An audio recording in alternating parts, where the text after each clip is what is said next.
এই হচ্ছে AGT live 24/7। This is AGT Live 24/7. আমাদের পার্টির সেক্রেটারি তিনি ঘুরছেন, সেই সঙ্গে আমাদের পার্টির কেন্দ্রীয় কমিটির অন্যতম সদস্য নারায়ণ কর তিনিও বলেছেন।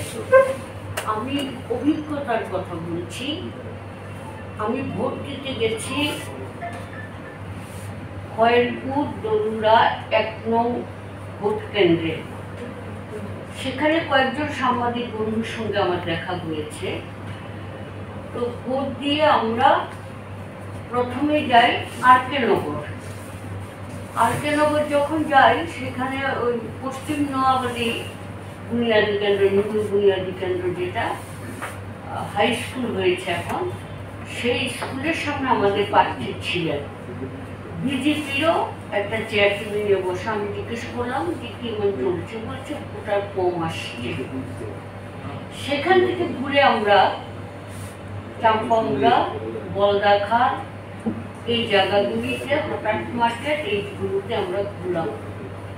ঠিক তখন পশ্চিম নোয়াবাড়ি থেকে সেই প্রার্থী, আমাদের একজন মহিলা প্রার্থী চিরুরানী চৌধুরী, তিনি ফোন করে বললেন যে ভোটারদেরকে সব জড়ো করে এক জায়গায় জড়ো করে তাদেরকে বাড়িতে পাঠিয়ে দেওয়া হচ্ছে।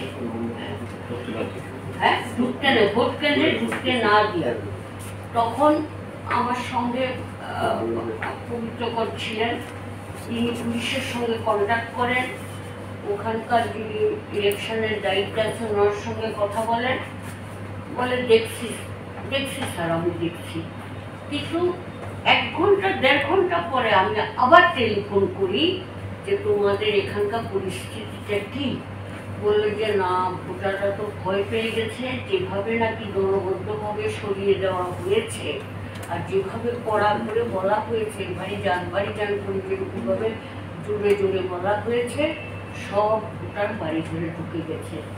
পুলিশ আসছিল কিনা? না, পুলিশের গাড়ি আসেনি। কোনো অফিসার এসেছিলেন কিনা? একজন অফিসার একটা গাড়ি নিয়ে একটা চক্কর দিয়ে চলে গেছেন। এখন তো আমরাও জায়গা ছেড়ে চলে এসেছি, এখন তো ওরা যা করার করছে। এই হচ্ছে আমার ব্যক্তিগত একটা অভিজ্ঞতা। এই চিত্রটা গোটা রাজ্যে। তো এরকমভাবে ভোটাধিকার কেড়ে নিয়ে রাজ্যের জনগণকে বারে বারে অপমানিত করার অধিকার নিশ্চয়ই ডক্টর মানিক সাহা সরকারের নেই।